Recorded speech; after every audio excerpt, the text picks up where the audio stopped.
ব্যাকরণ বাংলা দিশা অনুষ্ঠানের পক্ষ থেকে আমাদের দর্শক শ্রোতা সকলের পক্ষ থেকে আজকের আমাদের অতিথিকে সাদর সম্ভাষণ ও ধন্যবাদ জ্ঞাপন করছি আমাদের স্টুডিওতে সদয় উপস্থিত হওয়ার জন্য। সম্মানিত দর্শক শ্রোতা, আপনাদের খিদমতে আমাদের আর্জ হচ্ছে আপনারা আমাদের অতিথির মূল্যবান বক্তব্য শুনবেন এবং বিষয়ের আলোকে আপনাদের প্রশ্ন রেখে এই বিষয়কে ব্যাপকভাবে অর্থবহ করতে আপনারা সাহায্য রাখবেন সেই প্রত্যাশা করে আমাদের অতিথিকে আজকের এই গুরুত্বপূর্ণ বিষয়ের উপর ওনার মূল্যবান বক্তব্য শুরু করার জন্য আমি সবিনয় অনুরোধ করছি। ধন্যবাদ আপনাদের সবাইকে, ধন্যবাদ আমাদের অতিথিকে। أعوذ بالله من الشيطان الرجيم بسم الله الرحمن الرحيم نحمده ونصلي على رسوله الكريم أما بعد قال الله تعالى في القرآن المجيد والفرقان الحميد فاسألوا أهل الذكر إن كنتم لا تعلمون صدق الله مولانا العظيم وصدق رسوله النبي الحبيب الكريم। সম্মানিত দর্শক শ্রোতাবৃন্দ, আসসালামু আলাইকুম। আজকের আলোচ্য বিষয় হচ্ছে ইসলামী শরীয়ত বা ইসলামী আইনের উৎস কি কি, এ সম্পর্কে আলোচনা করা। প্রথমেই আমি আল্লাহ রাব্বুল আলামিনের কালামে পাক থেকে যে আয়াত শরীফখানা তেলাওয়াত করেছি তার অর্থ প্রথমে বলে নিচ্ছি, তারপরে আমি আলোচনায় যাব। আল্লাহ পাক ইরশাদ করেন, ফাস আলু আহলা যিকরে, তোমরা বিষয় বিশেষজ্ঞদেরকে জিজ্ঞাসা করো যে কোনো বিষয়ের সমাধান, ইন কুনতুম লা তা'লামুন, যদি তোমরা না জানো। যে বিষয়ের সমস্যার সমাধান তোমরা জানো না, সে বিষয়ে সেই সমস্যার যারা বিষয় বিশেষজ্ঞ রয়েছে, আলেমে দ্বীন রয়েছেন, আহলা যিকরে আহলাল ইলমে, আলেমে দ্বীন বিষয় বিশেষজ্ঞদেরকে তোমরা জিজ্ঞাসা করে জেনে নাও। আল্লাহ রাব্বুল আলামিন এখানে আহলা যিকির উলামায়ে মুজতাহিদিনের দিকে ইঙ্গিত করেছেন। এখন প্রশ্ন হচ্ছে ইসলামী শরীয়ত। আমাদের ইসলামের শরীয়তের বিধিবিধান ব্যক্তি জীবন, পারিবারিক জীবন, সামাজিক জীবন এবং ধর্মীয় জীবন, আন্তর্জাতিক জীবন পর্যন্ত আমাদের এই গোটা জীবনের সমস্ত বিধিবিধান কার্যাবলীকে 3 ভাগে বিভক্ত করা হয়েছে। ফতোয়ায়ে শামির মধ্যে এই 3টি ক্লাসিফিকেশন বা 3টি বিভাগ সম্পর্কে বলা হয়েছে। 1 নম্বরে ইবাদত, 2 নম্বরে মুআমালাত, 3 নম্বরে সিয়াসত। ব্যক্তিগত ইবাদত বন্দিগি, আল্লাহ রাব্বুল আলামিনের উপাসনা সম্পর্কিত বিষয়াদি। মুআমালাত, দুনিয়া, সমাজ, পরিবার, রাষ্ট্র, সব বিষয়াদির লেনদেন, কাজ কারবার, বিবাহ শাদী, সব কিছু আদান প্রদানের বিষয়, এটাকে বলা হয় মুআমালা। সিয়াসত, দেশ পরিচালনার জন্য, রাষ্ট্র পরিচালনার জন্য, সমাজকে পরিচালনা করার জন্য যে বিধিবিধান রয়েছে তাকে বলা হয় সিয়াসত। এই 3টি জিনিসের সমন্বয়ের নাম হইল শরীয়ত। এখন শরীয়তের আইন কানুন, শরীয়তের বিধিবিধান কোথার থেকে রচনা করা হবে, এটার উৎস কি? প্রত্যেক জিনিসেরই একটা উৎস থাকে। কুল্লু শাইইন লাহু আসলুন, প্রত্যেকেরই ফাউন্টেন ফেন বা উৎস থাকে। উৎস ছাড়া কোনো জিনিসের উৎপত্তি হতে পারে না। ইসলামী আইন বা ইসলামী শরীয়তের একটি উৎপত্তি স্থল রয়েছে, সেখানে রয়েছে 4টি জিনিস। ইসলামী আইনের বা ইসলামী শরীয়তের উৎস হচ্ছে 4টি। সবচেয়ে উত্তম এবং 1 নম্বরে হচ্ছে কিতাবুল্লাহ, আল্লাহর কিতাব। 2 নম্বরে রয়েছে সুন্নতে রাসূল। 3 নম্বরে রয়েছে ইজমায়ে সাহাবা বা ইজমায়ে উলামায়ে উম্মত। 4 নম্বরে রয়েছে কিয়াস, সাদৃশ্য তুলনামূলক সিদ্ধান্ত গ্রহণের নাম হচ্ছে কিয়াস। এই 4টি হচ্ছে আমাদের ইসলামী শরীয়তের বা ইসলামী আইনের মূল উৎস। প্রথমে অনুসন্ধান করতে হবে কোরআন মজিদে। কোরআনে মজিদের মধ্যে যদি পাওয়া না যায়, নিজের বুদ্ধিমত্তার কারণে হোক বা গবেষণার অপ্রতুলতার কারণে, তাহলে সুন্নতের রসুল নবী করিম সাল্লাল্লাহু আলাইহি ওয়াসাল্লামের সুন্নতের মধ্যে যেতে হবে। নবী করিম সাল্লাল্লাহু আলাইহি ওয়াসাল্লাম এই সম্পর্কে কি বলেছেন? কোরআন শরীফ হলো টেক্সট, তার ব্যাখ্যা স্বরূপ হলো হাদিস। হাদিস শরীফ আবার এমন টেক্সট যার ব্যাখ্যা স্বরূপ হলো সাহাবায়ে কেরামের কওল বা রায়। তো কোরআন এবং হাদিস এটা টেক্সট, একটা উৎস। দেশের শাসনতন্ত্র বলতে যেমন জিনিস বোঝা যায় সংক্ষিপ্ত, কিন্তু অত্যন্ত গুরুত্বপূর্ণ। সমস্ত আইনের উৎস হলো শাসনতন্ত্র। ঠিক তেমনিভাবে আমাদের ইসলামী শরীয়তের বা আইনের সর্বপ্রথম এবং প্রধান 2টি উৎস হচ্ছে 1 নম্বরে আল্লাহর কিতাব, 2 নম্বরে রসুলের সুন্নত। এরপরে যেতে হবে ইজমায়ে উম্মত, এরপরে যেতে হবে ইজতিহাদ। এ সম্পর্কে কোনো অনুমতি আছে কি না, নবী করিম সাল্লাল্লাহু আলাইহি ওয়াসাল্লামের অনুমোদন রয়েছে কি না, এ সম্পর্কে আমাদেরকে জানতে হবে। মেশকাত শরীফের মধ্যে, আবু দাউদ শরীফের মধ্যে এই হাদিসখানা উল্লেখ রয়েছে।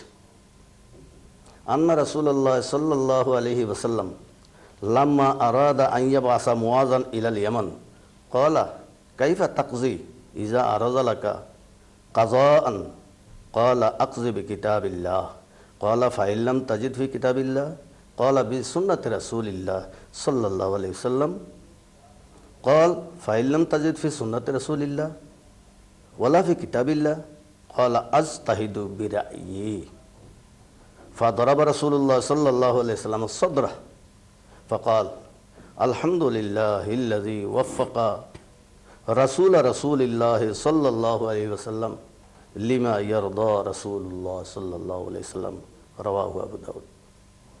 নবী করিম সাল্লাল্লাহু আলাইহি ওয়াসাল্লাম যখন ইয়ামন দেশ জয় করলেন, তখন হযরত মুআজ ইবনে জাবাল রাদিয়াল্লাহু তাআলা আনহুকে সেই ইয়ামনের গভর্নর করে বা কাজিউল কুজাত করে, প্রশাসক নিযুক্ত করে পাঠানোর যখন ইচ্ছা করলেন, তখন হুজুরে পাক সাল্লাল্লাহু আলাইহি ওয়াসাল্লাম ওনাকে কয়েকটি উপদেশ দিলেন। যাওয়ার সময় তিনি তাকে পরামর্শ দিলেন যে, হে মুআজ, বলো তুমি সেই নতুন দেশে যাচ্ছ, কোনো সমস্যা যখন তোমার সামনে আসবে, কোনো মামলা মোকদ্দমা আসবে বা কোনো বিশেষ সমস্যার সমাধানের জন্য আসবে, তুমি কিভাবে ফয়সালা করবে? হযরত মুআজ ইবনে জাবাল রাদিয়াল্লাহু তাআলা আনহু বললেন, সর্বপ্রথম আমি আল্লাহর কিতাব দেখব। হুজুরে পাক বললেন, আল্লাহর কিতাবে তো আছে কিন্তু সংক্ষিপ্ত, যদি তুমি সেখানে না পাও, তোমার বুদ্ধিমত্তায় যদি সেই জিনিসটা ধরতে না পারো, তাহলে তুমি কি করবে?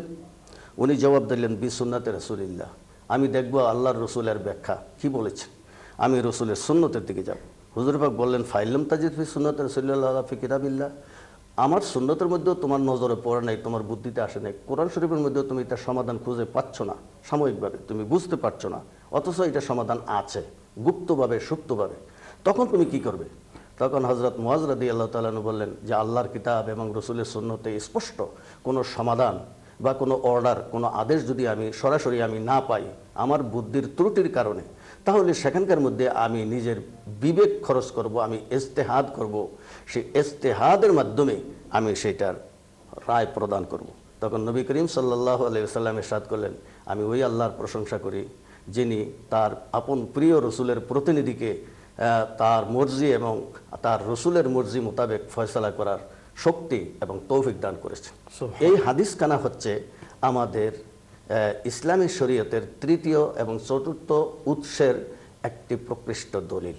তাহলে দেখা যাচ্ছে যে আমাদের ইসলামী শরীয়ত বা বিধিবিধানের আইন তৈরি করতে হলে 4টে জিনিসের দিকে আমার যেতে হবে।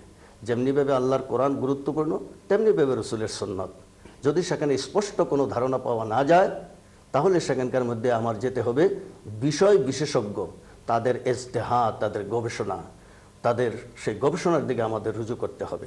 আল্লাহ রাব্বুল আলামিন কোরআনে মজিদের মধ্যে ইরশাদ করেন, ইয়া আইয়ুহাল্লাযীনা আমানু আতিউল্লাহ ওয়া আতিউর রাসূল ওয়া উলিল আমরি মিনকুম। হে ইমানদার বান্দারা, আল্লাহর আনুগত্য করো, আল্লাহর রসুলের আনুগত্য করো এবং উলুল আমর, নির্দেশদাতা, ইমাম, মুজতাহেদ, বাদশাহ, শরীয়তের অনুসারী যেই কেউ তোমাকে নির্দেশ দেয় সেই নির্দেশে তুমি আনুগত্যের সাথে তুমি মেনে নাও।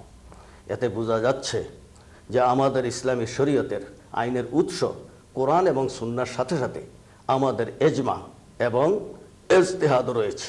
এজমা বলা হয় এমন ইজতিহাদকে যেখানে অধিকাংশ সাহাবায়ে কেরাম বা অধিকাংশ উলামায়ে কেরামের এজমা বা ঐক্যমত্য রয়েছে, তাকে বলা হয় এজমা।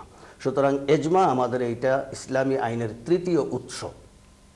বর্তমান সময়ে যদি আমাদের কোনো সমস্যা আসে তাহলে প্রথমে আমরা খোদার কোরআন মজিদ দেখব, তারপর সুন্নতে রসুল দেখব, তারপরে আমরা এজমা দেখব, তারপরে আমরা কেয়াস অর্থাৎ ফতুয়া। কেয়াসকে বলা হয় ফতুয়া। যেমন শামি, আলমগিরি, হেদায়া, বাহরুরায়েক, মবসুদ, হালুয়ানি, তারপরে দেয়া জাহিরুর রওয়ায়াত, তারপরে দেয়া নবাদুরুর রওয়ায়াত, ইমাম মুহাম্মদ, ইমাম আবু ইউসুফ, এই সমস্ত ফেকার গ্রন্থগুলির দিকে আমাদের যেতে হবে। সুতরাং আমাদের এই আলোচনার মাধ্যমে আমরা বুঝতে পারলাম যে আমাদের ইসলামের আইনের উৎস হচ্ছে চারটি। এই চারটির মাধ্যমে যেই কোনো জায়গাতেই আমরা খুঁজে পাই সেখান থেকে আমাদের গ্রহণ করতে হবে।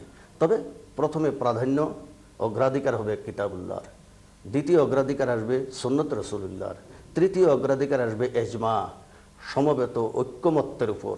তারপর ঐক্যমত্য যদি কোনো সমাধান না পাওয়া যায় তখন মুজতাহেদের রায়, ব্যক্তিগত নয়, মুজতাহেদের ইজতিহাদের উপরে সেখানে নির্ভর করতে হবে, যাকে বলা হয় কিয়াস। সুতরাং আমাদের এই আলোচনার মাধ্যমে আমরা হানাফি মাযহাবভুক্ত মুসলমান এবং আমাদের এই ইসলামী বিধান, ইসলামী আইনের এই চারটি উৎস সবসময় আমাদেরকে অনুসরণ করতে হবে। দুইটি বললে হবে না, আমাদের চারটির দিকেই যেতে হবে। তবে ক্রমানুসারে আমাদের প্রত্যেকটির মধ্যে আমাদের তালাশ করতে হবে। জি, ধন্যবাদ। সুপ্রিয় দর্শক শ্রোতা, আমাদের অতিথির কাছ থেকে অত্যন্ত অর্থবহ আলোচনা আমরা শুনছিলাম। আমাদের প্রশ্ন থাকবে আমাদের অতিথির কাছে, যে আরও আমরা অতিথির থেকে শুনবো। দেখা যাক, আমাদের কিছু কলার ইতিমধ্যে লাইনে এসেছেন, আমরা কলারদের সাথে একটু মত বিনিময় করি। হ্যালো, আসসালামু আলাইকুম। আসসালামু আলাইকুম। ওয়ালাইকুম আসসালাম রহমতুল্লাহ। কে বলছেন? আমি আব্দুল মালিক সাহেবের একটা কথা জিজ্ঞাসা করতাম। জি বলেন। গত বৃহস্পতিবারে আপনার এক অতিথি একটা দোয়াই খাইছিলা। জি। লা ইলাহা ইল্লাল্লাহু মালিকুল হাক্কুল মুবিন। মুন মুবিন মুবিন মুমিন মুবিন হাক্কুল মুমিন নি মুবিন। আচ্ছা, ঠিক আছে, ওটা তো জিজ্ঞাসা করবো লাগে। হ্যাঁ জি, ধন্যবাদ আপনার কল করার জন্য। আমরা ওয়ালাইকুম সালাম। আমরা পরবর্তী কলে যাচ্ছি। আসসালামু আলাইকুম। হ্যালো, আসসালামু আলাইকুম। হ্যালো, আসসালামু আলাইকুম। ওয়ালাইকুম আসসালাম রহমতুল্লাহ। কেমন আছেন আপনি মালিক সাহেব? আলহামদুলিল্লাহ। বলে প্রশ্ন হচ্ছে, আজকে যিনি বিজ্ঞ আলেম এসেছেন আপনাদের এখানে, জি, দূর থেকে জানতে চাই আপনার মাধ্যমে, যে অনেকে বলেন রাসূল পাক সাল্লাল্লাহু আলাইহি ওয়াসাল্লাম হাজির নাজির, আর অনেকে বলে হাজির নাজির না। এখন আমরা কোনটা জানতাম? ধন্যবাদ আপনাকে। আমরা প্রশ্ন হচ্ছে, জি, তরিকা হচ্ছে চারটে, অনেক তরিকা, কাদরিয়া, চিশতিয়া, নকশবন্দিয়া, মুজাদ্দিদিয়া, জি, এর মধ্যে আউর মুহাম্মাদিয়া, এই সম্পর্কে একটু আমরা জানতে চাই আপনার মতো বিজ্ঞ হুজুরের কাছে। জি, ধন্যবাদ আপনার প্রশ্নের জন্য। আমরা আসলে আজকে অনুরোধ রেখেছি আপনাদেরকে যে আজকের যে বিষয়টা, এই বিষয়টা নিয়ে আমরা আরও কিছু জানতে চাই হুজুরের কাছ থেকে, যেহেতু এখন আমাদের অত্যন্ত সময় উপযোগী ব্যাপার। যে এই সময় উপযোগী ব্যাপারে হচ্ছে যে এখন আমাদের ইসলামের শরীয়তের উৎসগুলা কি, এবং বিশেষ করে যে মাযহাব, এই মাযহাবের ব্যাপারগুলা, যে আমরা এক মাযহাব, আমরা যে হানাফি মাযহাব আমরা মানি বা পালন করি, এই মাযহাব মানার মধ্যে কি এখানে শরীয়তের নির্দেশনা কি রয়েছে। এবং তাছাড়া আরেকটা ব্যাপার হচ্ছে যে প্রয়োজন বশত আমরা কি অন্য মযহবের কোনো, আমি হানাফি মযহব অনুসারী, আমি কোনো প্রয়োজনবশত কি অন্য মজহব আমি পালন করতে পারি, এই ধরনের ব্যাপারগুলো আমাদের সামনে এসেছে এখন।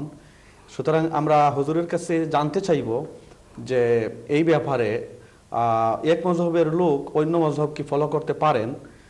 তাছাড়া মুস্তাহিদ হিসাবে যে মজহব 4টি হানাফি, শাফি, মালিকি, হাম্বলি, এই মজহবের পরেও কি এখন কেউ ইজতেহাদ করতে পারবেন এবং ইজতেহাদ করে কি উনি এইভাবে ব্যাপকভাবে মজহবের যে 4টি মজহব আছে এর এর এর বিরুদ্ধে বা এর কোনো ব্যক্তি অল্টারনেটিভ কোনো কিছু কি উনি প্রকাশ করতে পারেন, ইজতেহাদ করে উনি কিছু বার করতে পারেন, এই সম্পর্কে আমরা হুজুর কাছ থেকে আরও কিছু জানার জন্য আমরা আশা রাখি।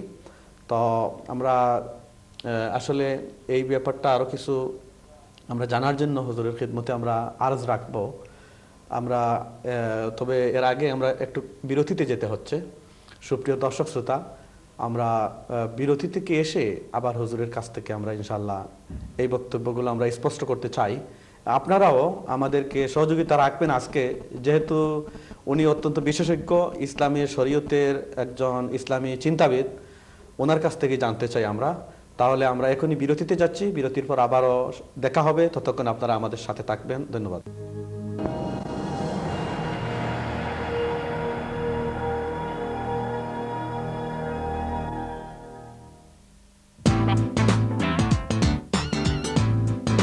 আপনি কি আপনার ব্যবসা নিয়ে দুশ্চিন্তায় ভুগছেন? আপনার আসসালামু আলাইকুম সম্মানিত সুপ্রিয় দর্শক শ্রোতা, বিরতির পর দিশা অনুষ্ঠানে আপনাদেরকে স্বাগত জানাচ্ছি। আশা করি আপনারা আমাদের সাথেই রয়েছেন, আমাদের অনেক কলার লাইনে অপেক্ষা করছেন। আমরা বিরতিতে রেখেই যেতে হয়েছে, তা দেখা যাক এবার আমাদের সাথে কে প্রথমে আসেন। হ্যালো, আসসালামু আলাইকুম। ওয়ালাইকুম সালাম। ওয়ালাইকুম আসসালাম রহমতুল্লাহ। আপনি কে বলছেন? জি হুজুর, আমি রহিম বলছি। জি জি বলেন, আপনি কি বলতে চান? জি, একটু আগে আমার মনে হয় একজন মৌলানা সাহেব আপনার কাছে ফোন করেছিল আবার কাদিরিয়া সম্বন্ধে, জি, আবার মোহাম্মদিয়া সম্বন্ধে। জি জি বলেন। জি, আপনার টিভির ভলিউমটা কমাইয়া দেন, তা না হলে আমরা শুনতে পারতেছি না। আমরা লাইনটা আমরা হারিয়ে ফেলেছি সম্ভবত। আমরা পরবর্তী কলারের কাছে যাচ্ছি। আসসালামু আলাইকুম। হ্যালো হ্যালো, আসসালামু আলাইকুম। হ্যালো, আসসালামু আলাইকুম। ওয়ালাইকুম আসসালাম। জি, স্যার, আমার প্রশ্ন একটাই যে হযরত মুহাম্মদ মুস্তাফা সাল্লাল্লাহু আলাইহি সাল্লাম জি কেন কি আমাদের মতন মানুষ মাটির তৈরি না নূরের তৈরি? জি ধন্যবাদ। আপনি শুনতে থাকেন, আমাদের অতিথি আপনার এই প্রশ্নের উত্তর দিচ্ছেন। অতিথিকে অনুরোধ করছি যে আল্লাহ রসুল সাল্লামকে আমাদের মতো না আল্লাহ রসুল সাল্লাহ আলাই সাল্লাতামকে আল্লাহ পাক রব্বুল আলামিন কি হাইসিয়তে সৃষ্টি করেছেন? এটা সুন্দর একটি প্রশ্ন। জি ধন্যবাদ। নবী করিম সাল্লাল্লাহু আলাইহি ওয়াসাল্লামের সৃষ্টি সম্পর্কে হাদিস রয়েছে। হযরত জাবের রাদিয়াল্লাহু তাআলা আনহু রাসূল পাক সাল্লাল্লাহু আলাইহি ওয়াসাল্লামকে এই সম্পর্কে জিজ্ঞাসা করলেন, ইয়া রাসূলুল্লাহ আখবিরনি আন আউয়ালি শাইইন খালাকাহুল্লাহ, সর্বপ্রথম আল্লাহ কোন জিনিস সৃষ্টি করেছেন? নবী করিম সাল্লাল্লাহু আলাইহি ওয়াসাল্লাম বললেন, ইয়া জাবেরু ইন্নাল্লাহ খালাকা কাবলাল আশিয়াই নূরা নাবিয়িকা মিন নূরিহি। হে জাবের, সর্বপ্রথম আল্লাহ রাব্বুল আলামিন আপন নূরের ফয়েজ এবং জ্যোতি থেকে তোমার নবীর নূর সৃষ্টি করেছেন। সুতরাং রসুল পাক সাল্লাল্লাহু আলাইহি ওয়াসাল্লামের হাদিস ব্যাখ্যা করে দিচ্ছে, এটা স্বব্যাখ্যাত জিনিস। রেফারেন্সটা, হ্যাঁ, এটা হলো কিতাবের নাম হইল মুসান্নাফে আব্দুর রাজ্জাক, ইমাম বুখারীর দাদা উস্তাদ। মুসান্নাফে আব্দুর রাজ্জাকের কিতাবের থেকে আল্লামা কাস্তুলানি মাওয়াহিবে লাদুনিয়া, আল্লামা ইবনে হাজার হাইতামি, আল্লামা ইবনে হাজার আসকালানি, হাকিম মুস্তাদরাক, আল্লামা ফাসি মাতালিউল আনওয়ার, হযরত শেখ আব্দুল্লাহ মুহাদ্দিস দেহলভী, সারা পৃথিবীর মুহাদ্দিসিনে কেরাম মুসান্নাফে আব্দুর রাজ্জাকের সূত্রে এই হাদিসখানা নিজ নিজ কিতাবে বর্ণনা করেছেন। এই হাদিসখানা সহি, হাসান, কবি এবং মকবুলে আম। সুতরাং নবী করিম সাল্লাল্লাহু আলাইহি ওয়াসাল্লাম নূরের সৃষ্টি, মাটির নয়। ধন্যবাদ আপনার কলের জন্য। আমরা পরবর্তী কলে যাচ্ছি। আসসালামু আলাইকুম। হ্যালো, আসসালামু আলাইকুম। হ্যালো, আসসালামু আলাইকুম। আমরা পরবর্তী কলে যাচ্ছি। আসসালামু আলাইকুম। হ্যালো হ্যালো, আসসালামু আলাইকুম। আমরা তাহলে আমাদের অতিথির কাছে আলোচনায় যাচ্ছি। আমরা যে কথাটা আগে বলছিলাম যে আমরা হানাফি মজহব আমরা ফলোয়ার্স হিসাবে কোরআন হাদিসের আলোকে আমাদের যথার্থতা কি, এবং এক মজহব ফলোয়ার্স হিসাবে কি অন্য মজহবকে আবার ওনার ইচ্ছা মতো এগুলা উনি চেঞ্জ করতে পারেন, ফলো করতে পারেন। এই সম্পর্কে মাযহাব সম্পর্কে কথাটা হচ্ছে, মাযহাব কখন থেকে এসেছে? হযরত ইমাম আবু হানিফা রহমতুল্লাহ আলাইহি থেকে মাযহাব আরম্ভ হয়েছে। ইমাম আবু হানিফার জন্ম ৮০ হিজরি, ইন্তেকাল ১৫০ হিজরি। ইমাম মালিক তার থেকে ১০-১২ বৎসরের ছোট, এরপরে ইমাম শাফি কয়েক বৎসরের ছোট, এরপরে ইমাম আহমদ ইবনে হাম্বল। এই চারজন, চার মযহাবের চার ইমাম, ওনারা খায়রুল কুরুন, সর্বোত্তম সোনালী যুগের মানুষ, এবং প্রত্যেকেরই কমপক্ষে ১২ লক্ষ হাদিস মুখস্থ ছিল। সুবহানাল্লাহ। ওনারা কোরআন এবং হাদিস এইগুলির থেকে আইন বের করার জন্য ওনারা যাচাই বাছাই গবেষণা করে ইসলামী আইন প্রণয়ন করলেন। সর্বপ্রথম প্রতিষ্ঠিত হলো হানাফি মযহাব, তারপর প্রতিষ্ঠিত হলো মালিকি মযহাব, তারপর প্রতিষ্ঠিত হলো শাফি মযহাব, তারপর প্রতিষ্ঠিত হলো হাম্বলি মযহাব। এর পরেও ছোটোখাটো কিছু ইমাম ছিলেন, তাদেরও মযহাব সুফিয়ান সাউরি, আবদুল্লাহ মুবারক, এরকম কিছু কিছু মুহাদ্দিস ছিলেন। কিন্তু ১০০-২০০ বৎসর পর দেখা গেল সারা পৃথিবীর মানুষ এই চারটি মযহাবকেই গ্রহণ করে নিয়েছে। অন্যান্য মযহাবের অনুসারীদের সংখ্যা একবারে 0 পয়েন্টের মধ্যেই চলে গেছে। সুতরাং এই বিষয়টি পরে দিয়ে এজমা হয়েছে এই কথার উপরে যে কোরআন এবং হাদিসের সর্বোত্তম ব্যাখ্যাদাতা হবে যারা কোরআন ও হাদিসের নিকটবর্তী লোক, তারাই সবচেয়ে বিশেষজ্ঞ হতে পারেন। সুতরাং এই কথার উপরে এজমা হয়েছে যে এই চারটি মযহাবের যেই কোনো একটিকে সুনির্দিষ্টভাবে অনুসরণ করতে হবে, দুইটিকে নয়, একটিকে, শুরুর থেকে শেষ পর্যন্ত একটিকে অনুসরণ করতে হবে।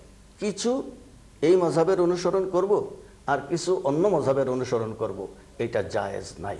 এই প্রসঙ্গে পাক ভারত উপমহাদেশের সর্বশ্রেষ্ঠ মুহাদ্দিস, প্রখ্যাত মুহাদ্দিস শাহ ওলিউল্লাহ মুহাদ্দিস দেহলভী সাহেবের মন্তব্য আমরা স্মরণ করতে পারি। তিনি হুজ্জাতুল্লাহিল বালেগা প্রথম খণ্ড ১৫৪ পৃষ্ঠার মধ্যে বলেছেন, ইন্না হাযহিল মাযাহিবিল আরবাহ আল মুদাওয়ানা আল মুহাররারা কাদিজি তামাতিল উম্মাতু আও মাইয়ুতাদ্দু মিনহা আলা জাওয়াজে তাকলিদিহা ইলা ইয়াউমিনা হাযা।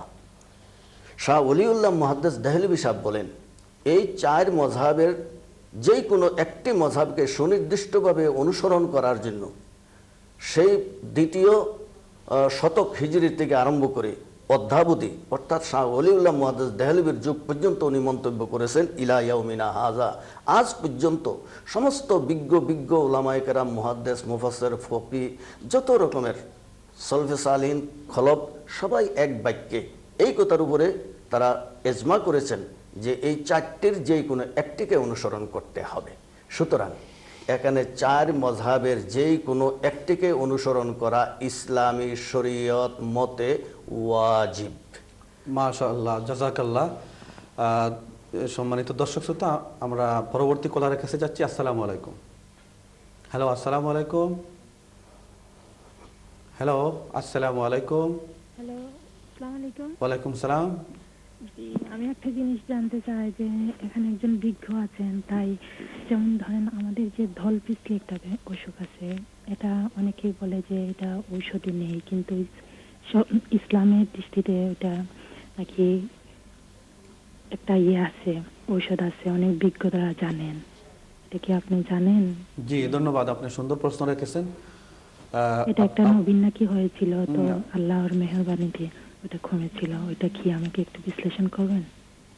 হ্যাঁ, আমি আমার অতিথিকে এই ব্যাপারে বলার জন্য অনুরোধ করছি। আপনি শুনেন, অতিথি বলবেন। এই যে একটি বরস রোগ, যেটাকে ওই যে সাদা সাদা হয়ে যায় শরীরের মধ্যে, যেটাকে দল ফিসকি বেমার বলে, শ্বেতরোগ বলা হয়, এই প্রসঙ্গে বলছেন যে এটার কি কোনো ইসলামের দৃষ্টিকোণ থেকে কোনো ঔষধ আছে, বা এই প্রসঙ্গে উনি জানতে চেয়েছেন। লিকুল্লে দাইন দাওয়াউন ইল্লা সাম, নবী করিম সাল্লাল্লাহু আলাইহি ওয়াসাল্লাম হাদিস শরীফে বলেন, যত রোগ তত ঔষধ। যত রোগ আছে তার জন্য ঔষধও রয়েছে, তার জন্য শেফাও রয়েছে। কিন্তু মৃত্যু এমন এক রোগ যার কোনো শেফা নাই, যার কোনো ঔষধও নাই। নবী করিম সাল্লাল্লাহু আলাইহি ওয়াসাল্লাম হাদিস শরীফের মধ্যে অনেক সময় বলেছেন, আল ফাতিহাতু শেফান লিকুল্লি দাইন, সূরা ফাতিহা সমস্ত রোগের ঔষধ। সুতরাং কেউ যদি ভক্তি এবং এতেকাদ করে সম্পূর্ণ বিশ্বাসের সাথে সূরা ফাতিহা পাঠ করে যদি তার এই শ্বেত রোগের মধ্যে ফুঁক দেয়, অথবা পানির মধ্যে দম করে সেই পানি যদি শরীরের মধ্যে মালিশ করে, তাহলে আল্লাহ রসুলের হাদিস অনুযায়ী সূরা ফাতিহার ফয়েজ ও বরকতে তার এই রোগও ভালো হয়ে যেতে পারে। এরপরে দিয়ে নবী করিম সাল্লাল্লাহু আলাইহি ওয়াসাল্লাম কিছু দাওয়াই ওষুধপত্র সেটার কথাও বলেছেন, শুধু দোয়া নয়, দাওয়াইয়ের কথাও নবী করিম সাল্লাল্লাহু আলাইহি ওয়াসাল্লাম বলেছেন। যেমন নাকি কালিজিরা বা মধু, হুজুরে পাক সাল্লাল্লাহু আলাইহি ওয়াসাল্লাম মধু সম্পর্কে বলেছেন মধু সর্বরোগের ওষুধ, কালিজিরা সম্পর্কেও বলেছেন সর্বরোগের ওষুধ। শরীরের সুস্থতার জন্য শ্বেতরোগ, যে কোনো একটা জিনিসের শর্টেজ হলে, শরীরের মধ্যে কোনো জিনিসের যদি অপ্রতুলতা দেখা দেয়, কোনো জিনিসের শূন্যতা দেখা দেয় বা কমতি দেখা দেয়, তখন এই রোগগুলি হয়। এইটার জন্য কিছু ওষুধপত্র ব্যবহার করা নবী করিম সাল্লাল্লাহু আলাইহি ওয়াসাল্লামের হাদিসের দ্বারা প্রমাণ। সুতরাং এই ব্যাপারে যদি কোনো বিশেষজ্ঞ ডাক্তারের কাছেও যাওয়া হয়, তবুও এটা হাদিস মোতাবেক বৈধ এবং শরীয়তে জায়েজ আছে। তবে আপনি সূরা ফাতিহা, সূরা ইখলাস, সূরা ফালাক, সূরা নাস, সূরা কুলিয়া, 4 কুল পরে সূরা ফাতিহা পরে আপনি হাতের মধ্যে দম করে সারা শরীরের মধ্যে যদি মালিশ করেন, আল্লাহ রাব্বুল আলামিন আপনার এই শ্বেতরোগ ভালো করতে পারে। ভক্তিটা হলো এখানে মূল কথা। জাযাকুমুল্লাহু খায়রান ফিদ দারাইন। আমরা পরবর্তী কলারের কাছে যাচ্ছি, দেখা যাক। হ্যালো, আসসালামু আলাইকুম। হ্যালো, আসসালামু আলাইকুম। ওয়ালাইকুম আসসালাম ওয়া রাহমাতুল্লাহ। ভালো আছেন? জি ইনশাআল্লাহ। আপনি কে বলছেন? আমি বশির মিয়া বলছি। আমি 2 নম্বরের প্রশ্ন করেছিলাম। জি জনাব, বলেন। যে রাসূলুল্লাহ সাল্লাল্লাহু আলাইহি ওয়াসাল্লাম হাজির নাজির কিনা, জি, এবং আউর মুহাম্মদের তরিকা এটা কোরআন হাদিস মতে জায়েজ কিনা, এটা জানাইলে আমি খুব খুশি হব। জি ধন্যবাদ। আমরা এই প্রসঙ্গে আগে বলেছি, আমরা যে এই প্রসঙ্গে অনেকবার আমরা আলোচনা করেছি। আজকে হুজুর থেকে আমরা জানতে চাই যে ব্যাপারগুলা, এগুলা অত্যন্ত জরুরি এবং এগুলা আমাদের খুবই সময়ের দাবি রাখে। তাছাড়া আরেকটা ব্যাপার হুজুর, ওই যে আমরা ফেকার কিতাবগুলা, যে কথাটা কোনো কোনো আলিম বলে থাকেন যে ফেকা এগুলা এহানতের নজরে বলা হয়, যে এগুলা ফেকার মধ্যে আছে কিন্তু কোরআন হাদিসের নেই। এই ফেকা এবং কোরআন হাদিসের মধ্যে সমন্বয় সাধন কিভাবে হয় এবং ফেকাকে আমরা কিভাবে আমরা বিবেচনা করতে পারি, এটা কি আমাদের জন্য ফেকার কিতাবের মধ্যে বা কোনো মাসলা যদি মিলে, সেটা কি আমাদের জন্য অনুকরণীয় নয়? সেটা কি আমাদের জন্য উপযুক্ত দলিল হিসাবে সেটা হতে পারে না? বিসমিল্লাহির রহমানির রহিম। এই প্রসঙ্গে হাদিস এবং ফেকা, এই কথাটা একটি আরেকটির পরিপূরক। নবী করিম সাল্লাল্লাহু আলাইহি ওয়াসাল্লামের সাহাবায়ে কেরাম ওনারা হাদিস বর্ণনা করেছেন, কিন্তু এই হাদিস বর্ণনাকারী সাহাবীদের মধ্যে আরেকটি শ্রেণী রয়েছে, ওনাদেরকে বলা হয় ফকিহ। যেমন হযরত আয়েশা সিদ্দিকা রাদিয়াল্লাহু তাআলা আনহা, তিনি একদিকে মুহাদ্দিস এবং আরেকদিকে ফকিহ। হযরত আব্দুল্লাহ ইবনে মাসউদ রাদিয়াল্লাহু তাআলা আনহু, উনি একদিকে মুহাদ্দিস, আরেকদিকে তিনি ফকিহ। হযরত আব্দুল্লাহ ইবনে আব্বাস একদিকে রাবি, আরেকদিকে ফকিহ। মুয়াজ ইবনে জাবাল একদিকে মুহাদ্দিস, আরেকদিকে ফকিহ। হযরত আলী একদিকে মুহাদ্দিস, আরেকদিকে ফকিহ। তো সাহাবায়ে কেরামের মধ্যে যারা ফিকহ সম্পর্কে বিষয় বিশেষজ্ঞ ছিলেন, তাদের কদর ছিল সবচেয়ে বেশি। নবী করিম সাল্লাল্লাহু আলাইহি ওয়াসাল্লাম হাদিস শরীফের মধ্যে ফিকহের উপরে গুরুত্ব আরোপ করেছেন। হযরত আব্দুল্লাহ ইবনে আব্বাস রাদিয়াল্লাহু তাআলা আনহুর জন্য নবী করিম সাল্লাল্লাহু আলাইহি ওয়াসাল্লাম দোয়া করেছিলেন, আল্লাহুম্মা ফাক্কিহহু ফিদ্দিন, হে আল্লাহ, দ্বীনের ব্যাপারে ফিকহের জ্ঞান দান করো আব্দুল্লাহ ইবনে আব্বাসকে।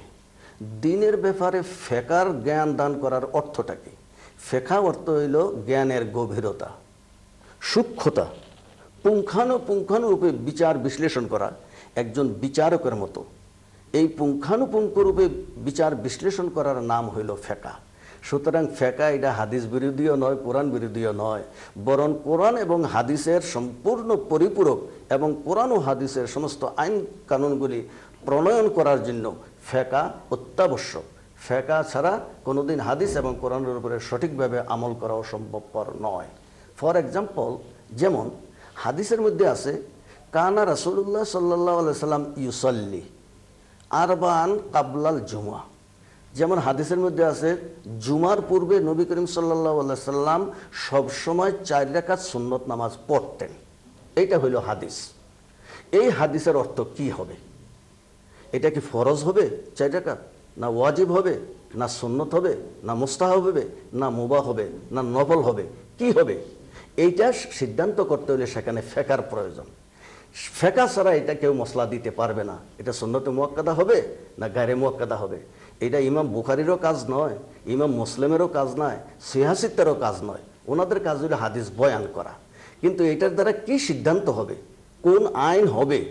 ইসলামের শরীয়তের 8টি আহকাম আছে। 8টি আহকামের মধ্যে ফরজ, ওয়াজিব, সুন্নত, নফল, মুস্তাহাব, মুবাহ, মাকরুহ তানজিহ, মাকরুহ তাহরিমে, হারাম, এই 8টার কোনটা হবে এটা ইমামেরা ঠিক করেন। ইমাম আবু হানিফা রহমতুল্লাহ আলাইহি বলেছেন যেখানে কানা ইউসাল্লি শব্দ আছে এটার অর্থ হইল সদা সর্বদা। যেখানে নবী করিম সাল্লাল্লাহু আলাইহি ওয়াসাল্লাম সদা সর্বদা যেই কাজ করেন তাকে বলা হয় সুন্নতে মুআক্কাদা। কিন্তু হাদিসের মধ্যে সুন্নতে মুআক্কাদা, সুন্নতে জায়েদা এই শব্দটা নাই। এই জিনিসটা সিদ্ধান্ত করেন ইমাম আবু হানিফা, ইমাম মালিক, ইমাম শাফি, ইমাম আহমদ ইবনে হাম্বল। ওনারাই বিষয় বিশেষজ্ঞ, ওনারাই বলতে পারেন, অন্য কেউ নয়। ইমাম বুখারীও বলতে পারেন না, ইমাম মুসলিমও পারবেন না, ইমাম তিরমিজিও পারবে না, সিয়াসিত্তার কোনো মুহাদ্দিসই পারবে না। এটা একমাত্র মযহাবের ইমামদের কাজ। কানা ইউসাল্লি যখন আছে, কানা ইয়ারকাউ, কানা ইয়াসুমু, হুজুরে পাক সাল্লাল্লাহু আলাইহি ওয়াসাল্লাম সদা সর্বদা রোজা রাখতেন, নফল রোজা। এটার অর্থ হইল সুন্নতে মুআক্কাদা। সাহাবায়ে কেরাম কানা ইউসাল্লি, ইউসাল্লুনা, কানু ইউসাল্লুনা, এই শব্দগুলি যেখানে আসে সেখানে মযহাবের ইমামরা ঠিক করেন এটা সুন্নতে মুআক্কাদা ইন্ডিকেট করে। সুতরাং মযহাব ছাড়া, ফেকা ছাড়া দ্বীন ইসলাম বোঝা সম্ভবপর নয়। সুতরাং এই যে ফেকার কিতাবগুলি কেউ বলেছে যে বুখারী মুসলিম প্রথম ক্যাটাগরির, তারপরে সিহাসিত্তার অন্য 4টি কিতাব সেকেন্ড ক্যাটাগরির, হেদায়া, শামি, আলমগিরি, বেদায়া, নেহায়া ইত্যাদি এই সমস্ত ফেকার কিতাবগুলি 3rd ক্যাটাগরির। যারা এই সমস্ত মন্তব্য করে তারা ফেকাকে হেট করে। অথচ নবী করিম সাল্লাল্লাহু আলাইহি ওয়াসাল্লাম ফেকার উপরে গুরুত্ব দিয়েছেন সর্বাধিক। কোরআন এবং হাদিস বুঝতে হলে ফেকার প্রয়োজন হয়, ফেকা ছাড়া কোরআন হাদিস বোঝা সম্ভবপর নয়।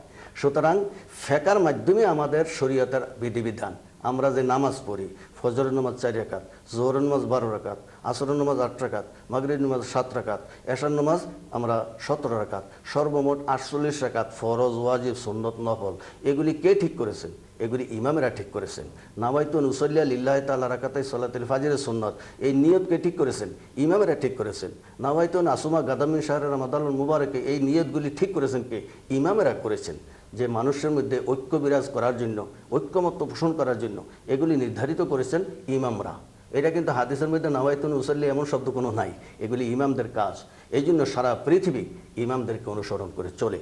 সুতরাং কেউ যদি ফেকাকে হেট করে সেই ব্যক্তি বোঝা গেল মযহাব বিরোধী। যে মযহাব বিরোধী সে ওয়াজিবকে অস্বীকার করেছে। যে অস্বীকার করে ওয়াজিবকে এবং এজমাকে, শাহ ওলিউল্লাহ বলেছেন 4 মযহাব এটা এজমা হয়েছে, এজমাকে অস্বীকার করলে ইসলামী শরীয়তের মধ্যে তার শাস্তিরও বিধান রয়েছে। সুতরাং ধন্যবাদ। আসলে তাই তো আল্লাহ রসুলও বলেছেন মাই ইউরিদিল্লাহু খায়রান ইফাক্কিহু ফিদ্দীন। সুতরাং ফিকহ ফিদ্দীনই হচ্ছে আসল মগজ। শরীয়ত বোঝার জন্য আল্লাহ যাদেরকে সলিকা দিয়েছেন তাদেরকে ফকি বলা হয়। এবং সেই কারণেই 4 মযহবের ইমামরা যে ফকি ছিলেন সেই কোরআন হাদিসের সারসংক্ষেপ এবং মূলগুলা ওনারা বাছাই করে এই ফেকা নির্ধারণ করেছেন।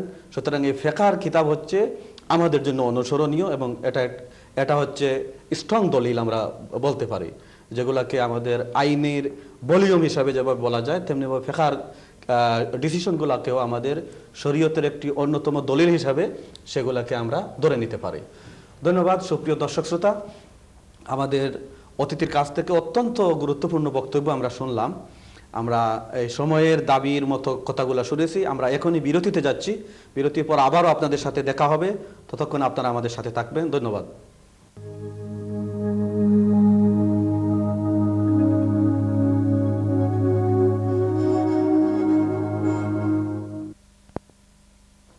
আসসালামু আলাইকুম। সম্মানিত সুপ্রিয় দর্শক শ্রোতা, বিরতির পর দিশা অনুষ্ঠানে আপনাদেরকে মোবারকবাদ জানাচ্ছি। আমাদের অনেক কলার লাইনে আছেন, আমরা কলারদের সাথে মত বিনিময় করার জন্য চলে যাচ্ছি পরবর্তী কলারের কাছে। আসসালামু আলাইকুম। হ্যালো, আসসালামু আলাইকুম। ওয়ালাইকুম আসসালাম ওয়া রাহমাতুল্লাহ। আচ্ছা, আমার একটা প্রশ্ন, মানে হুজুর এই এই জলিল সাহেব এই প্রশ্নের একটা জবাব দিয়েছেন একটু আগে, যে হুজুর সাল্লাল্লাহু আলাইহি ওয়াসাল্লাম মাটি না নূরের সৃষ্টি, কিন্তু যদিও আমাদের আদি পিতা হযরত আদম আলাইহিস সালামকে আল্লাহ মাটি দিয়ে তৈরি করেছেন, কিন্তু এরপরেও তো আমরা কাহারা আসলে তো মাটির না। কিন্তু এই হুজুর সাল্লাল্লাহু আলাইহি ওয়াসাল্লাম যদিও এই নূরে মুহাম্মদী যদিও সব সৃষ্টির প্রথমে, কিন্তু আসলে তো তিনিও আমাদের মতো স্বাভাবিকভাবেই জন্ম নিয়েছেন। তাহলে মানে ওইটাকে কিভাবে ব্যাখ্যা করা যায়? জি, ধন্যবাদ, আপনি সুন্দর প্রশ্ন রেখেছেন। তাছাড়া এর সাথে আরেকটা কথা বলা যায়, যে একটা কথা আমাদের মধ্যে আছে যে আল্লাহর রসুল 40 বছর বয়সে ইকরা বিসমি রাব্বিকাল্লাযী, এই কথার দ্বারা আল্লাহর নবীকে নবী হিসাবে অ্যাপয়েন্টমেন্ট করা হয়েছে। এই ধরনের বক্তব্য আমরা শুনে আসতেছি। আমি অনুরোধ করছি আপনার এই প্রশ্নের সাথে আমাদের এই উত্তরটা আমাদের অতিথি দান করবেন। শুনেন আপনি আমাদের অতিথি থেকে। নবী করিম সাল্লাল্লাহু আলাইহি সাল্লামের সৃষ্টি, নবী করিম সাল্লাল্লাহু আলাইহি সাল্লামের প্রথম সৃষ্টি আল্লাহর নূর হতে, এটা রসুলের হাদিস। পৃথিবীর মধ্যে তিনি মানব সুরত ধারণ করে আল্লাহ ওনাকে পাঠিয়েছেন। একটি কথা হুজুর, এখানে কেউ কেউ বলেন যে নূর হতে মানে নূরকে কি কর্তন করে নূরের অংশ, না এটা পৃথক? এখানেই বলা হয় যে যদি নূর থেকে হয় তাহলে আল্লাহর অংশ কেটে আল্লাহ দিয়েছেন, তাহলে তো সেটা শিরক হয়ে যাচ্ছে। এই সম্পর্কে এই কথাটা ইমাম জোরকানি রহমতুল্লাহ আলাইহি বলেছেন যে মিন নূরিহি, আল্লাহ নূর হতে, এই শব্দটার তাৎপর্য কি? আল্লাহ নূরের অংশ না অন্য কিছু? এই সম্পর্কে আল্লামা জোরকানি বলেন যে না, আল্লাহর নূরের অংশ নয়, তবে কি মিন লুমআতে নূরিহি এজাফাতে বয়ানিয়া, আল্লাহ রাব্বুল আলামিনের নূরের জ্যোতি হতে। জ্যোতি আল্লাহর নূরের অংশ নয়। যেমন সূর্যের আলো, এটা সূর্য অংশ বলা যাবে না, যদি অংশ হয় তাহলে এটা শিরক বলা হবে। আল্লাহর নূরের অংশ নয়, নূরের জ্যোতি। এই সম্পর্কে আপনাদের বুঝবার জন্য আমি একটু সহজ করে দিচ্ছি যে এই সম্পর্কে মাওলানা আশরাফ আলী থানভী সাহেব নসরুদ্দীপ কিতাবের ৫ম পৃষ্ঠায় বলেছেন যে আল্লাহ রাব্বুল আলামিন নবী করিম সাল্লাল্লাহু আলাইহি ওয়াসাল্লামকে আপন নূরের ফয়েজ থেকে পয়দা করেছেন। উর্দু এবারতটি এমন, ইয়া জাবের अल्लाह ताला ने तेरे नबी का नूर अपने नूर के फয়েজ से पैदा किया। আল্লাহর নূরের ফয়েজ বা ফোকাস বা জ্যোতি থেকে পয়দা করেছে, অংশ নয়। কেউ যদি অংশ মনে করে তাহলে সে কাফের। আল্লাহর নূরের অংশ নয়, কারণ আল্লাহর নূরের অংশ হইতে পারে না। এখন নবী করিম সাল্লাল্লাহু আলাইহি ওয়াসাল্লাম মানব বেশে এসেছেন। মানব বেশে আসলেই মাটি হয় না। যেমন হযরত জিবরাইল আলাইহিস সালাতু ওয়াস সালাম নবী করিম সাল্লাল্লাহু আলাইহি ওয়াসাল্লামের কাছে মানুষের বেশে এসেছিলেন 25,998 বার। 2 বার এসেছিলেন ফেরেশতার সুরতে। বিবি মরিয়মের কাছে তিনি এসেছিলেন বাশারান সাবিয়া, ফাতামাসসালা লাহা বাশারান সাবিয়া। কোরআনের সূরা মরিয়মের মধ্যে বলা হয়েছে হযরত জিবরাইল আলাইহিস সালাম মানুষের আকার ধারণ করে দুনিয়াতে এসেছেন। অথচ আমরা প্রত্যেকেই জানি জিবরাইল নূরের সৃষ্টি। এবং কার নূরের সৃষ্টি? নবী করিম সাল্লাল্লাহু আলাইহি ওয়াসাল্লাম বলেন আমার নূরের 16 ভাগের 1 ভাগ দিয়ে জিবরাইল মিকাইল সমস্ত ফেরেশতা পয়দা। তো যেই নবীর থেকে জিবরাইল পয়দা হয়েছে সেই জিবরাইল হবে নূরের, আর নবীকে যারা বলবে মাটির, এটা বোঝা গেল যে বিবেকের মধ্যে একটা ত্রুটি আছে। নবী করিম সাল্লাল্লাহু আলাইহি ওয়াসাল্লামের নূরের থেকে আসমান জমিন সৃষ্টি হয়েছে। আকাশের চন্দ্র সূর্য গ্রহ নক্ষত্র যাবতীয় নবীর নূরের থেকে হয়েছে। এবং এই জমিন মাটি এটাও নবীর নূরের থেকে পয়দা হয়েছে। তো এই জমিন মাটি হইল নবীর থেকে পয়দা, তা আবার মাটির থেকে নবী পয়দা হয় কি করে? তার দলিলটা একটু হুজুর যদি। তার দলিল ক্বাল আল্লাহু তাআলা ফিল কোরআনিল মাজিদ ক্বাদ জাআকুম মিনাল্লাহি নূর, আল্লাহ বলেছেন তোমাদের কাছে এসেছে নূর। 35টি তাফসীরের কিতাব, তাফসীরে জালালাইন, তাফসীরে মাদারেক, তাফসীরে ইবনে আব্বাস, তাফসীরে হুসাইনি, তাফসীরে রুহুল বয়ান, তাফসীরে রুহুল মানি সহ 35টা তাফসীরের মধ্যে লেখা আছে নূর অর্থ নবী করিম সাল্লাল্লাহু আলাইহি ওয়াসাল্লামের সত্তা, নবী করিম সাল্লাল্লাহু আলাইহি ওয়াসাল্লামের জাত। তো ওনাকে জাত কেন বলা হলো? তাফসীরে সাবির মধ্যে তার ব্যাখ্যা করে বলা হয়েছে ইন্নাল্লাহা সাম্মাহু নূরান লিয়ান্নাহু আসলু কুল্লি নূরিন হিসিয়্যিন ওয়া মানবী। নবী করিম সাল্লাল্লাহু আলাইহি ওয়াসাল্লামকে আল্লাহ কোরআনে নূর বলছে কেন? কি হেদায়েতের নূর? না ওনার সত্তাটা নূর, বলতেছে না, ওনার সত্তাকে বলা হয়েছে নূর। কেননা নবী করিম সাল্লাল্লাহু আলাইহি সাল্লামের সত্তা হচ্ছে সমস্ত দৃশ্য অদৃশ্যমান যত নূর আছে সমস্ত নূরের মূল এবং তার উৎস হচ্ছে নবী করিম সাল্লাল্লাহু আলাইহি ওয়াসাল্লাম। 8খানা হাদিস আমি পেশ করতে পারবো। আন্না নবী সাল্লাল্লাহু আলাইহি ওয়াসাল্লাম লাম ইউরাজিল্লুহু লা ফিশ শামসি ওয়া লা ফিল কামারি লিআন্নাহু কানা নূরা। হুজুরের দেহের কোনো ছায়া ছিল না, কেননা তিনি ছিলেন নূর। সাহাবীদের বর্ণনা, হুজুরের সত্তা ছিল নূরের। যখন হুজুরের সত্তা নূর, সেখানে মাটির আপনি আমি কিভাবে বলতে পারি? হাদিস অনুযায়ী আমাদের কথা বলতে হবে, কেয়াস করে কোনো কথা বললে এটা গুনাহ হবে। জি ধন্যবাদ। সুপ্রিয় দর্শকবৃন্দ, আমরা পরবর্তী কলারের কাছে যাচ্ছি। আসসালামু আলাইকুম। জি জনাব, বলবেন মেহরবানি করে, আমাদের সময় একেবারে ফুরিয়ে এসেছে। আমি তো অপেক্ষা করছি। জি বলেন মেহরবানি করে, আমরা দুঃখিত। আমরা বলেন আপনার। আমি এই যে মোল্লা সাহেবের কাছে জানতাম চাইলাম, আমরা তার এই যে টাকা সম্বন্ধে তার মূল্যবান আলোচনা করলাম এবং তাও জানলাম যে রাসূলুল্লাহ সাল্লাল্লাহু আলাইহি সাল্লাম যেটা সদা সর্বদা করতেন ওগুলাই ফকিরা এই যে বলছেন এই যে মুআক্কাদা, মানে মুআক্কাদা। মুআক্কাদা। জি। এবং এই হিসাবে আমরা হানাফি মাযহাবের যারা আমরা জুম্মার আগে 4 রাকাত কাবলাল জুম্মাকে আমরা সুন্নাতে মুআক্কাদা হিসাবে আদায় করি। আমার প্রশ্ন হচ্ছে, অন্য মাযহাবের যারা এই কাবলাল জুম্মা পড়েন না বা এগুলার সুন্নাতে মুআক্কাদা মনে করেন না, তারা কি এই হাদিসটাকে তারা গ্রহণ করেন না, অথবা জুম্মার আগে এই যে কাবলাল জুম্মা এটা সুন্নাতে মুআক্কাদা নয়, তার অনুকূলে তারা কোন হাদিসের কথা বলছেন, দয়া করে এটা জানতে চাই। আর আরো একটা প্রশ্ন আমি জানতে চাই, মুজাদ্দেদ কাকে বলে এবং বর্তমানে বাংলাদেশে কোনো মুজাদ্দেদে জামানা আছেন কিনা? জি ধন্যবাদ। আপনি দেখেন, আমার অতিথি কাছে আমরা অপেক্ষা করি কি বলছেন। উনি বলছেন যে ওই যে মযহব, হানাফি মযহবরা এটাকে গ্রহণ করলেন, অন্য মযহব করলেন না। এটা তো আসলে ডিসাইডেড ব্যাপার, সংক্ষেপে বললে আমি এটা যেহেতু এখানে হানাফি মযহব, শাফি মযহব, মালিক মযহব, হাম্বলি মযহব রয়েছে। হাম্বলি মযহব মতে তারা অ্যানালাইসিস করে বলেছেন এটা সুন্নত, তবে মুআক্কাদা নয়, গায়রে মুআক্কাদা। কিন্তু ইমাম আবু হানিফা সাহেব বলতেছেন না, আব্দুল্লাহ ইবনে মাসউদ রাদিয়াল্লাহু তাআলা আনহুর রিওয়ায়াত অনুযায়ী এটাকে সুন্নতে মুআক্কাদাই বলতে হবে। কিন্তু সুন্নতের মধ্যে হাম্বলি মযহবও একমত, ইমাম আবু হানিফাও একমত, কেউ কিন্তু এটাকে সুন্নতের বাইরে বলেন নাই। জি ধন্যবাদ। আমরা আসলে সময় একেবারে হানাফি মযহব অনুযায়ী সুন্নতে মুআক্কাদা। ওকে ধন্যবাদ। আমরা পরবর্তী কলে যাচ্ছি। আসসালামু আলাইকুম। হ্যালো। জি আল্লাহ বলেন মেহরবানি করে। হ্যালো, আওয়াজটা কেমন? হ্যালো। জি আসসালামু আলাইকুম। ওয়ালাইকুম সালাম। জি বলেন মেহরবানি করে। হ্যালো হ্যালো হ্যালো, দুঃখিত, আমরা লাইনটা হারিয়ে ফেলেছি। আমরা আমাদের আর 2 মিনিট আছে, শেষ হয়ে যাচ্ছে। আমাদের অতিথিকে আরও একটু এই বিষয়ের উপর সংক্ষেপে বলার জন্য শেষ পর্বে। শেষ কথাটা হচ্ছে মাযহাব নিয়ে, মুজাদ্দেদ নিয়ে। একজনে প্রশ্ন করেছেন বাংলাদেশে কোনো মুজাদ্দেদ আছে কিনা। হ্যাঁ, এবং মুজাদ্দেদ কারা? কোন দেশে মুজাদ্দেদ হয়, কোন দেশে না হয়, হাদিসের মধ্যে এমন কোনো কথা নাই। হাদিসের মধ্যে একটি কথা আছে, ক্বালা রাসূলুল্লাহ সাল্লাল্লাহু আলাইহি সাল্লাম ইন্নাল্লাহা ইয়াবআসু লিহাযিল উম্মতি আলা রাসি কুল্লি সানাতিন মান ইউজাদ্দিদু লাহা দীনহা। প্রতি শতকের, হিজরি শতকের শেষের দিকে এবং 2য় শতকের শুরুতে আল্লাহ কিছু সংখ্যক বা একজন বা একাধিক ব্যক্তিকে, এমন মহৎ ব্যক্তিকে পাঠান যারা দ্বীন ইসলামের মধ্যে সংস্কার করেন। কোনো দোষ ত্রুটি এসে গেলে বা কোনো নবায়ন করার প্রয়োজন হলে, মানুষের মধ্যে নিষ্ক্রিয়তা এসে গেলে সেগুলিকে পরিষ্কার করে মানুষের মধ্যে আবার নতুন প্রেরণা সৃষ্টি করার জন্য তাদেরকে বলা হয় মুজাদ্দেদ। এখন বাংলাদেশে আছে কি, ইন্ডিয়াতে আছে কি, আরব দেশে আছে, এরকম রাসূলুল্লাহ কোনো দেশের নাম বলেন নাই। একই সময়ে 100 বৎসরের মধ্যে একজনও হইতে পারেন, একাধিক হইতে পারেন। তবে শর্ত হইল এই যে একটা হিজরি শতাব্দীর শেষে দিয়া, মনে করেন 1280, 1270 জন্ম, 1330-32 ওনার মৃত্যু, 2টা শতক যদি পায় আর ওনার মধ্যে যদি যোগ্যতা থাকে সংস্কারের, যেমন মুজাদ্দেদ আল ফিসানি রহমতুল্লাহ আলাইহি, তিনি 1000 শতকও পেয়েছেন, 11 শতকও পেয়েছেন, ওনাকে বলা হয় মুজাদ্দেদ। শাহ ওলিউল্লাহ এরকম মুজাদ্দেদ।